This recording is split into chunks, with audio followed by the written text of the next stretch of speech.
Hello friends, ये video मैंने कोई भी ज्ञान देने के पर्पज से नहीं बनाया। उसके लिए तो आपके यूट्यूब पे हज़ारों चैनल मिल जाएंगे। आपका मई 2026 का अटैम्प्ट पास आ गया है और मुझे पता है कि अभी एज अ स्टूडेंट मैंने अपना अटैम्प्ट जनवरी 2026 में फर्स्ट अटैम्प्ट में क्लियर किया। तो मुझे पता है कि इस समय आपको किस तरीके के डर लग रहे होंगे अंदर। आपने अच्छे से प्रिपेयर किया है फिर भी किस तरीके से आपको प्रॉब्लम्स आ रही होंगी।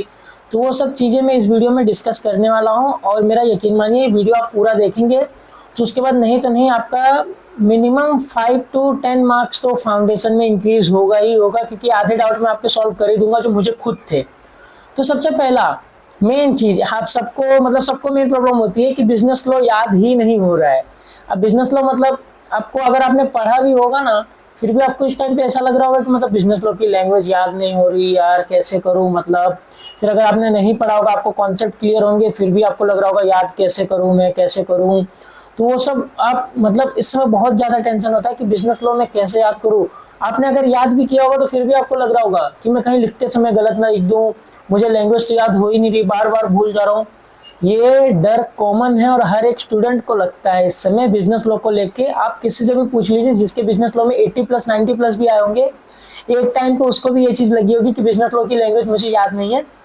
पर यकीन मानिए अगर आपने ईमानदारी से मेहनत की है तो जब आप बिजनेस लॉ का पेपर उठा के अपने हाथ में देखोगे ना और जब आप लिखने बैठोगे तो वो चीज़ें दिमाग में खुद रिकॉल होंगी और आपके हाथ में वो सब शब्द आएंगे अपने आप।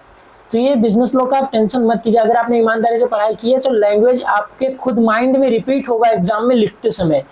सेकेंड प्रॉब्लम, कहीं मेरा पेपर ही छूट गया, पेपर ही पूरा नहीं हुआ तो भाई ही ये डर मतलब होता है क्योंकि पेपर लेंदी आता है। हाँ ये बात सही है कि पेपर लेंदी आता है, पर उसके लिए आपको पता है मैं एक सजेशन दूंगा कि आप पेपर अगर आपको ऐसा लग रहा है छूटेगा तो आप मिनिमम 1 या 2 या 3 पेपर तो लिख ही सकते हो यार। बिजनेस लॉ और अकाउंट का सिर्फ 2 ही लिखना है, 2 ही पेपर के दो आप लिख लो 3 घंटे का टाइमर लगा के और कैसे भी करके 100% पेपर आप कंप्लीट कर दो। तो आपको खुद इतना कॉन्फिडेंस आ जाएगा ना कि दोबारा आप ऐसा सोचोगे ही नहीं कि मेरा पेपर जो है वो इनकम्प्लीट रह जाएगा और आपको लिखने की भी प्रैक्टिस हो जाएगी साथ में। तीसरी प्रॉब्लम जो है कि हॉल में क्या होगा, मैं एग्जाम देने गया वहाँ पे मतलब गलत क्लास में ही चला गया या फिर कुछ सप्लीमेंट्री डिटेल्स ही नहीं फिल कर पाया मैं, फिर सुपरवाइजर आएंगे मेरा उसमें टाइम बर्बाद जाएगा, मैं पैनिक हो गया तो क्या होगा। कुछ भी नहीं होगा। मुझे खुद ये चीज़ें लग रही थी पर वहाँ पे जाने के बाद मतलब मैंने ये देखा कि सब कुछ एकदम मतलब मैनेजमेंट अच्छे से होता है हमारे आईसीआई के एग्ज़ाम का।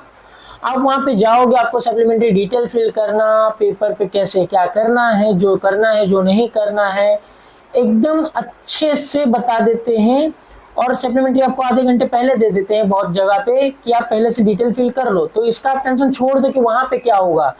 आप बस एकदम कॉन्फिडेंस में जाना, आराम से जाना, सब वो आपको वहाँ पे बता देंगे। और हर पेपर में बताते हैं ये चीज़, ऐसा नहीं कि सिर्फ पहले पेपर में, हर पेपर में ये चीज़ बताएंगे और अच्छे से बताते हैं। और वहाँ पे बहुत अच्छे से वो लोग बिहेव करते हैं जितने भी वहाँ पे सुपरवाइजर्स होते हैं। तो इसका टेंशन आप छोड़ दीजिए, वहाँ पे क्या होगा वो आपको आसानी से बता देंगे। आप सिर्फ पढ़ाई पे और ईमानदारी से फोकस कीजिए, पढ़ने पे, वहाँ पे जाके लिखने पे बस। फोर्थ पॉइंट, फर्स्ट अटैम्प्ट पे मेरा मुझे बिल्कुल एक्सपीरियंस नहीं है। तो ऐसा मतलब हो सकता है हाँ, क्योंकि मैंने भी फर्स्ट अटैम्प्ट में निकाला है तो ये चीज़ बहुत डर लगती है कि बिल्कुल भी एक्सपीरियंस नहीं है, पेपर लिखते कैसे, हमने तो 12th का पेपर लिखा है, 12th में तो कैसे भी चेक करके दे देते थे, पर यहाँ पे वो चीज़ें नहीं करके देंगे, हमें फेल कर देंगे। बिल्कुल मुझे भी एकदम ज़्यादा इस चीज़ का बहुत ज़्यादा डर था कि फर्स्ट अटैम्प्ट में मैं कैसे क्लियर करूँगा। पर पता है वहाँ पे जब पेपर लिखो ना, लिखते समय अगर आपने अच्छे से पढ़ा है, ईमानदार होकर आपने पढ़ाई की है, तो जब आप पेपर उठाओगे ना, लिखने बैठोगे तो ऐसा लगेगा 12th से भी आसान पेपर है लिखते समय। हाँ अगर आपने पढ़ा है तो 12th से भी आसान वो आपको पेपर लगेगा।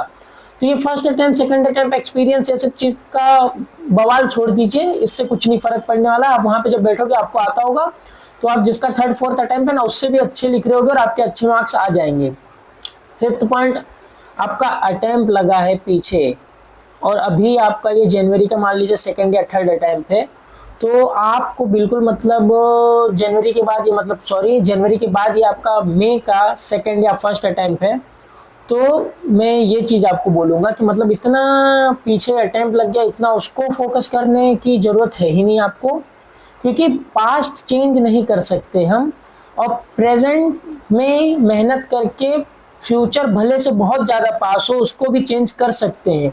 आज की मेहनत हमारा कल डिसाइड करेगा फ्रेंड्स। तो अभी भी हमारे पास 10 दिन है और थोड़ा बहुत अगर हम पीछे हैं, हमें लग रहा है कि किसी एक आध सब्जेक्ट में हम जा सकते हैं, तो 10 दिन है, हम इतना करेंगे तो हो जाएगा। फाउंडेशन है, इतना कुछ टफ है नहीं, और मेहनत करने से आप कल का फ्यूचर चेंज कर सकते हो। तो वो तो 10 दिन बाद की बात हो रही है। तो आप हर टाइम पे फोकस कीजिए मत, सिर्फ मेहनत पे फोकस कीजिए, सब कुछ चेंज हो जाएगा।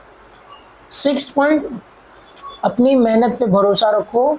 उस और थोड़ा मतलब अब लास्ट 10 डेज से, अभी पीछे से हम यहाँ तक आए हैं, 1-2 महीने पढ़ते पढ़ते मेहनत करते आए ही हैं, तो थोड़ा सा 10 दिन सिर्फ और पुश करना है। अपने लिए, फैमिली के लिए बोलो या फिर अपने मार्क्स के लिए बोलो, सिर्फ हार्डली 10 दिन और पुश करना है। अगर आप 10, 12, 13, 14 घंटे आप कर लेते हो तो आपका फाउंडेशन अच्छे से और बहुत अच्छे मार्क्स से पास हो जाएगा।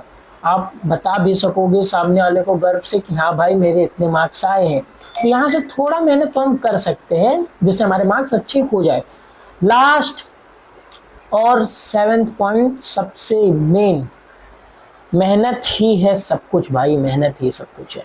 ये लास्ट 10 डेज है। मेन मोटिवेशन जो मैं आपको देना चाहता हूँ इस वीडियो के जरिए, यही मैं आपको बताना चाह रहा हूँ कि आपको जिस जिस चीज़ों का डर लग रहा है, वो डर आपको सिर्फ मतलब एक गलत डायरेक्शन में लेके जा रहा है। इस समय आप उस डर के चक्कर में अपने दिन के 1-2 घंटे ऐसे ही बर्बाद कर दे रहे हो। आप वो चीज़ को सोचो, एक पेपर में लिखो कि मुझे नहीं करना ये चीज़, मैं ये सब चीज़ों से दूर रहूँगा।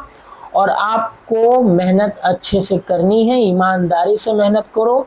आप अच्छे मार्क्स से सीए फाउंडेशन पास कर जाओगे। अपने ऊपर भरोसा रखो, अपनी मेहनत के ऊपर भरोसा रखो।